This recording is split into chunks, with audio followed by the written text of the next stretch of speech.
Blazers, what's the word, man? Hey, man, we got another Trap University.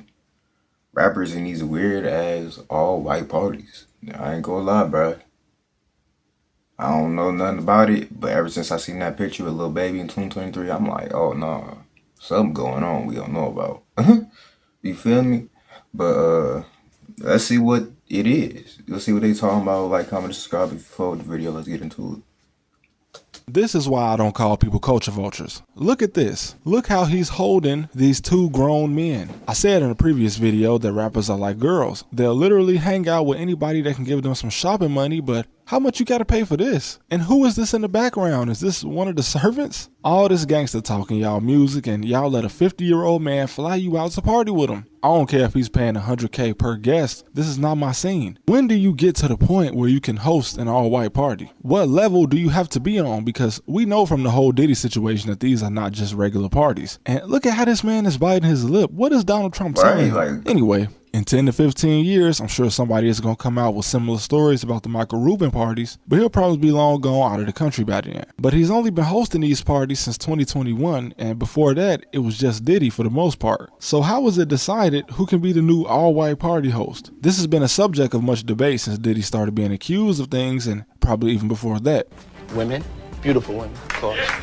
But I want to try to get to the bottom of this, or at least as much as I can without it getting too weird. Locks on the doors. It's a little kinky, but yeah. When I was a kid, I used to see all of the biggest celebrities go to Diddy's house in the Hamptons and Saint Tropez for the all-white parties, and not thinking too hard, I just thought, well, Diddy is rich, and he's probably just inviting his rich friends to a party. But these people aren't friends. The whole Hollywood was all in Diddy's house eating his food, drinking his champagne, and today none of them want anything to do with him. All the interviews now are, oh yeah, I went to Diddy's party, but I stayed on the first floor, or I ain't go to the after party, I left. So nobody went to the after party, right? Okay. So before Michael Rubin, Diddy's first official all-white party was in 1998. But by 2004, his party was officially sponsored by Sony to promote the PlayStation. Also, PlayStation was the name of one of his houses in New York. And he was even given an original copy of the Declaration of Independence to bring to the freak-off party. Allegedly a freak-off party. He really had the Declaration of Independence though. And there were only 200 original copies made by a guy named John Dunlap, who was alive when the original document was drafted. And only 25 of these copies survived. So this is actually an original copy that Diddy is holding at one of his parties. That's how influential this man was. And before I really get into it, if you paid attention to popular culture at all, you would know that strange things at parties like this are nothing new. I still remember when Woah Vicky said she got invited to a party in LA where they have to take your phone as well as a drop of your blood. Now that sounds like cap, but LA gets pretty weird once you go up in them hills. Also, my mom knows a guy who I obviously can't name, but back in the 90s, he was a big time drug dealer in Chicago, and he was connected to Bishop Don Juan, which is an old man that's famous in Chicago for being a pimp. And yes, he's been all through Hollywood, and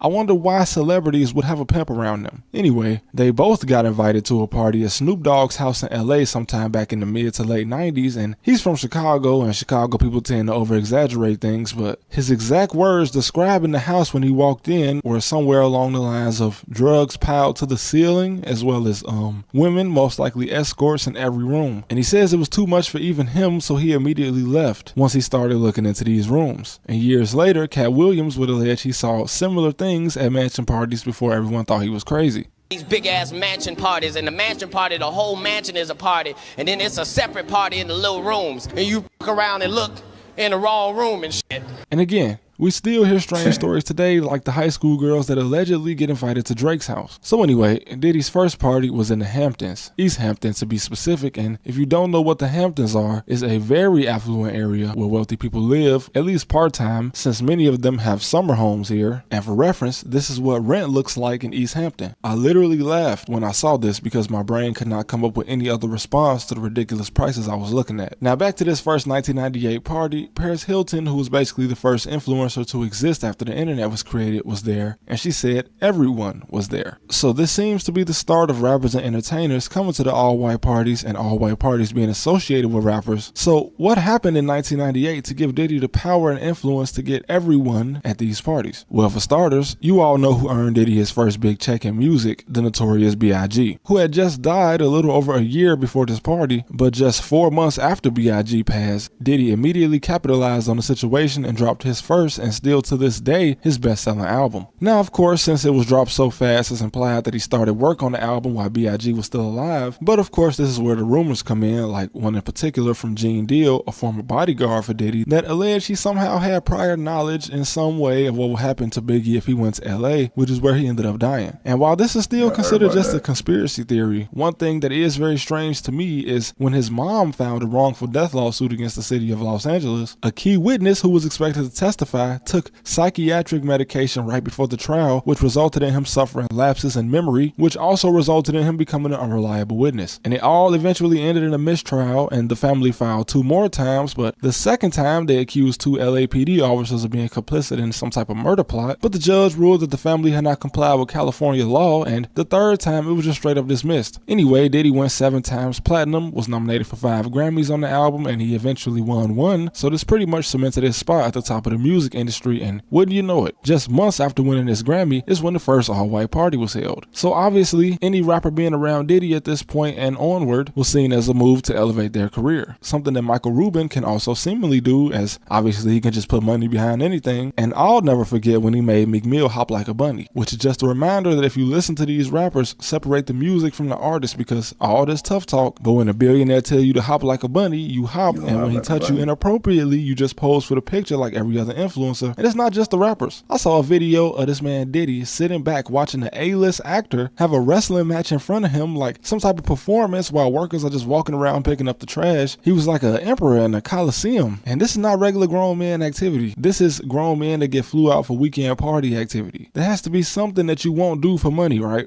Now, interestingly, according to multiple sources, as of January 2025, Michael Rubin has canceled his all-white parties forever. And this is due to people comparing him to Diddy, which you could just have birthday parties. If it weren't all-white parties and if all these fake entertainers weren't invited every year, it would look a lot less weird. If it was just like you and people that you know or are friends with. Listen, I'm not even 30 yet, and I have no interest in having the fakest people in the world surrounding me at a party. All of these people are paid to have opinions. You know, just like I do, that a big rapper, singer, or influencer will only have a stance on something if they get paid. For instance, Nelly and Snoop Dogg both performed at Donald Trump's inauguration party. Yet the last time he was elected back in 2016, they both publicly took a stance against him. But it's all fake. When these people talk, it's because they just got a deposit in their bank account. Whatever their real opinions are, you'll probably never hear it because they're celebrities. They don't get paid to think, they get paid to entertain and make statements. Right. This is like when Diddy did the Rock the Vote or Vote or Die movement. Like, bro, do you really think Sean P. Diddy Combs cares about who gets elected president? And he just, of his own free will, got these t-shirts printed to make a statement. We all passed the first grade. Why a 50-year-old businessman would want all these people around him, I'll never understand. If I had Michael Rubin's money, I would go to the ATM every day, withdraw $5,000, and put it together in a rubber band just to slap any celebrity that came near me on some fake shit. And the fact that he wanted all these men and women that get paid to do things around him is part of the reason he got compared to Diddy. These people are not his friends, just like Diddy don't have no friends. So what did all these rappers and influencers do at Michael Rubin's house? Probably whatever he asked them to do, whether it was a freak off or if he just made them all bunny hopping in line. I do know that something in his eyes scares me very deeply, and that's for what they did at Diddy's house. Things are still alleged at this point. Something not right. I don't think it's far-fetched. Hold on, bro. Look at him, bro. Look at him. You feel me? Something's not right. You know what I'm saying? You probably be touching motherfuckers. Like, you saw some type of little game. I ain't gonna lie. To say that rich people have parties where people get intimate. Broke people do that. Have you ever been to college? So when you add the atmosphere that a party creates and makes it full of people that have enough money and influence to rarely hear the word no, it can definitely get strange. I've met rich people that are very reserved and you never know what they do behind closed doors. And I met a rich guy in the elevator in Las Vegas that said he was on his way to an orgy. So do with that information what you will.